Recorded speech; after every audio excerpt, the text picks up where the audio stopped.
Hello, everyone. This is Krista with KristaDoesNumbers. I am a CPA certified in the state of California. Though I am a CPA, I'm not your CPA. So if you have any questions or comments regarding this this recording, this podcast, you can always email me at KristaDoesNumbers@gmail.com or talk to your own professional advisor. Today, I have with me Desi Farias. Yep. Did I get that okay? Good. Yeah. Okay, good. All right. She actually she started a keto baking business. It's called Poquito Heaven. And so, Desi, why don't we talk a little bit about sort of how the beginning part of this journey of what of why you ended up starting this business. So let's just start from the beginning. Okay. Well, I started the keto diet back in 2018. My husband had just recently deployed, and we had moved from Texas to San Diego. And during that time, I had gained some extra unwanted weight. So I felt like that was a perfect time while he was gone just to get myself back together, and started the keto diet. Had a friend tell me about it, and it was actually working. And being a petite person, it's harder to lose weight. So when I saw that there was results pretty immediately, like within the first week, I just kept going with it. And so then I have a very bad sweet tooth. And so I definitely needed my sweet fix. And so I just started Googling recipes and Pinteresting. And so I found some great recipes. And I also did some meal prep for another friend that wanted to lose weight. And so as I baked all these goodies, I would take them to Connect Group or just different functions. And people are like, wow, these are really good. You should think about selling these. So that's how I started. And what is the Connect Group that you mentioned? The Connect Group, well, I was in several, but I went to a relationships Connect Group through Awaken Church, and then the Women's Awaken Prayer Group, or the Cherished Prayer. So I would just take little treats, things that I would make extra, and it was just me by myself. So I was like, might as well share. Yeah. And so, I shared, and I got a lot of really great feedback, and I just felt so much encouragement being at Awaken Church with the Pathfinders group. Yeah. I was like, yeah, if other people can do this, I could do this too. Cool. So just out of curiosity, with regard, because there's some, things around the whole keto diet thing, and not that I'm not a nutritionist and this isn't necessarily a nutritionist show, but I'm just curious to know, how did you start feeling overall with being on the keto diet? I felt really good. I know a lot of people have had symptoms that are what's called the keto flu, where you feel kind of weak and lightheaded, but I didn't experience any of that. So I didn't take any supplements other than just following the diet. But, you have to drink a lot of water, keep your sodium intake kind of high, just to kind of balance things out. But I followed what the rules were, just having low carb, protein, and then a high percentage of good fats. Okay. And that sounds good. So you started this keto baking business, and then the coronavirus pandemic hit. Yeah. So, what were you doing before, like as far as like getting yourself out there and known? What were you doing before that happened? So I started the actual business in January 2019. So it's been a little bit over a year, and I had a lot of good feedback. Most of my customers are from social media. Of course, people at Awaken do support my business, but majority of my customers are all through social media. So they're complete strangers. And so I forgot what I was going to say, but how I ran my business. I have a website up, but most people, they don't go to my website for some reason. I feel like hashtags are super huge right now. And so that's really when I ask people, how did they find me? It's through a hashtag. I've had people that have visited San Diego just for a short time and they place an order. So I feel really just blessed and honored that when they're looking for something that's keto, that they say that my name comes up as suggested. Oh, okay. Yeah. So like when they're on their Facebook or Instagram, Mostly or just Instagram, if they're I think. Instagram. Okay. Yeah. Okay. So hashtags are key for you, it sounds like. Yes, definitely. Okay. What's your Instagram account? It's Poketo Heaven. And that's POKETOHEAVEN.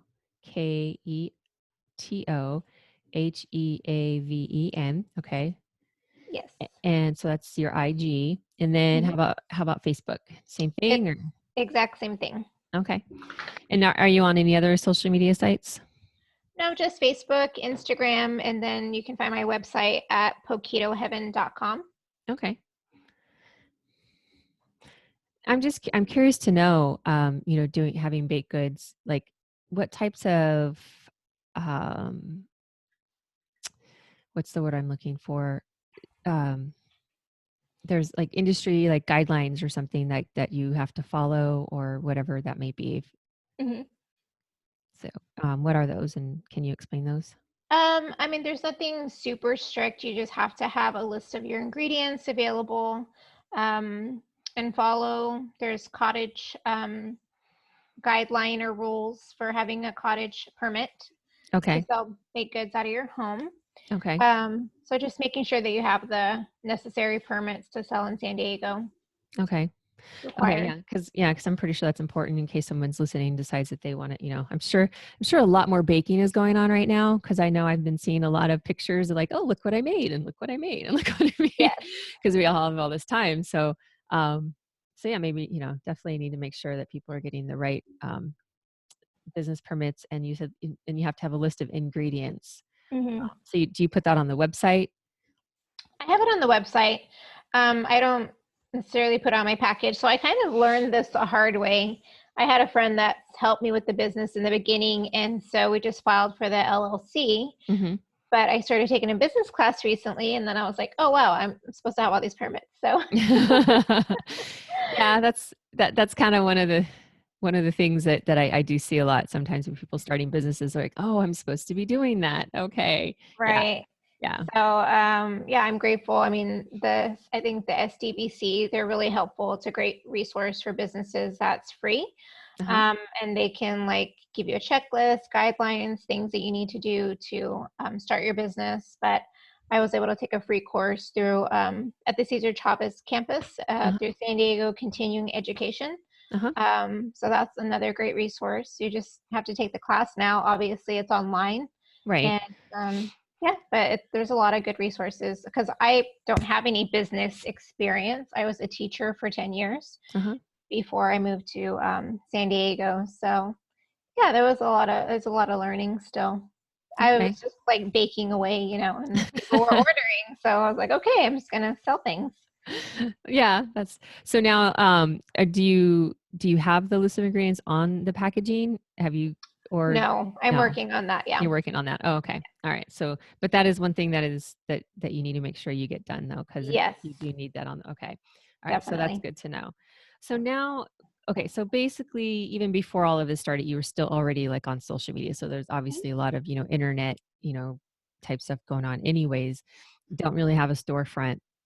So no Right. brick and mortar, but so has the pandemic, the coronavirus, how has that affected you, or has it really, or has it even helped in some way?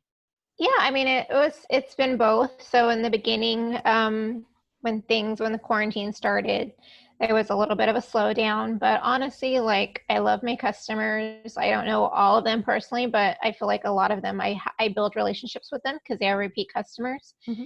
And so once I post something that I make, I immediately get orders. And so my customers, they repost things on their Instagram. They usually have like a keto Instagram too. And then I get tons of followers off of their posts. And Uh-huh. then, I mean, immediately I'll get orders. So um, sometimes I just have to post one picture and then my customers just run Kind with it. of do the rest for you. Yeah.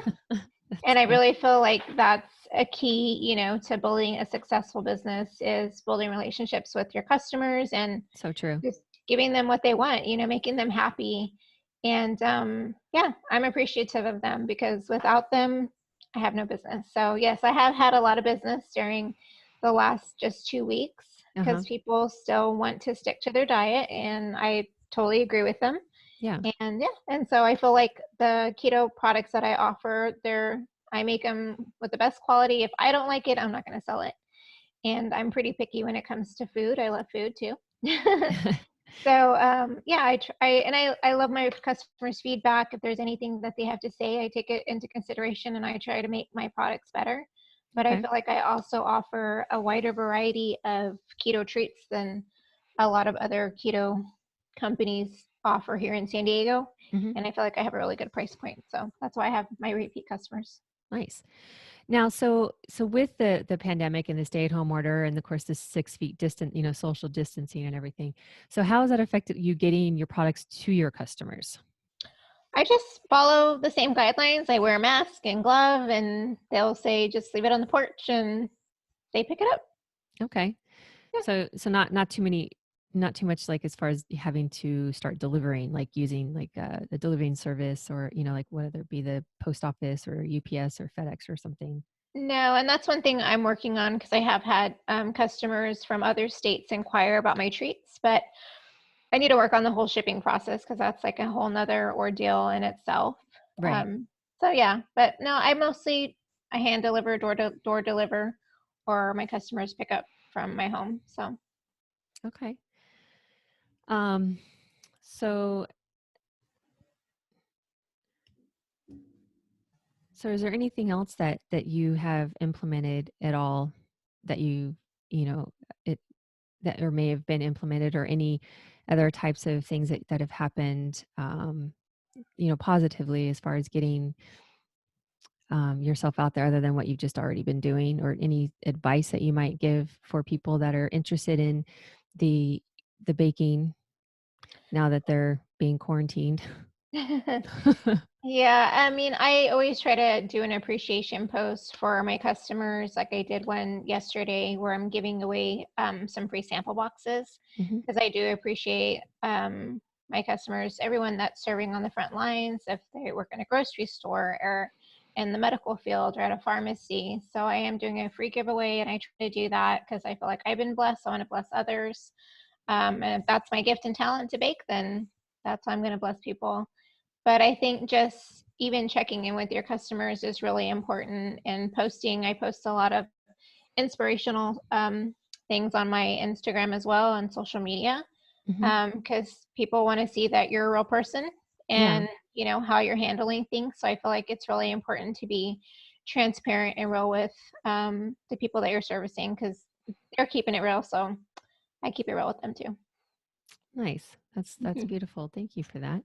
Mhm. So, I mean, your husband also has, I mean, he's not really doing anything right now, but he had a barbecue where he was doing events. But obviously, with this whole thing, he's not doing those events. But I hear he's got those delicious ribs going on. So I am Mhm. looking forward to when this is all over, so I can go to your next barbecue event, so I can Yeah. get some good barbecue and some great keto baked goods. Just out of curiosity, actually, what type of sweetener do you prefer? I'm just curious because I mean, I've have a lot of people of, one or the other, but if you're Mhm. baking, I mean, and you still want it to taste good, I'm curious to know which Yeah. one is the one that your go-to sweetener. I use monk fruit sweetener, Okay. and then Swerve. It's erythritol based. That one, I mean, they sell it like at Sprouts or Whole Foods or like Barron's Market. Usually, I just buy the monk fruit sweetener from Costco. So if you have a Costco card, you can get your baking ingredients there and the almond flour. Almond So, flour. Okay. Yeah. All right, great. Well, Desi, I just want to honor you for taking the time today to sit down and just talk about some of the struggles that you're going through, or and maybe just some inspiration for other people if they're if they're thinking about starting their own baking business, and some, even the beginning struggles of like learning all this stuff of like, oh, I'm supposed to have this and I'm supposed to have my, my yes. licenses and stuff. So I just want to thank you so much for taking the time today. Again, Desi, how do you, I'll let you say your name. Desi Farias. There it Here is. is the Poquito card. If you see this logo, this is Poquito Heaven. Poquito. Yeah. Pink and looks like seafoam green. Yeah, it's like a minty Yeah. color. Those are my Yeah. colors. Mint green. Yeah. That's cute. So it's Yeah. poquitoheaven.com is the website. Yes. and at Pequito Heaven on Instagram. And then you have your Facebook page, again, Pequito Heaven. So Yes. so if you want some delicious baked keto goods, look up Desi Farias Pequito Heaven. Yeah. Thank And you. until next time, we'll see you guys. Thank you.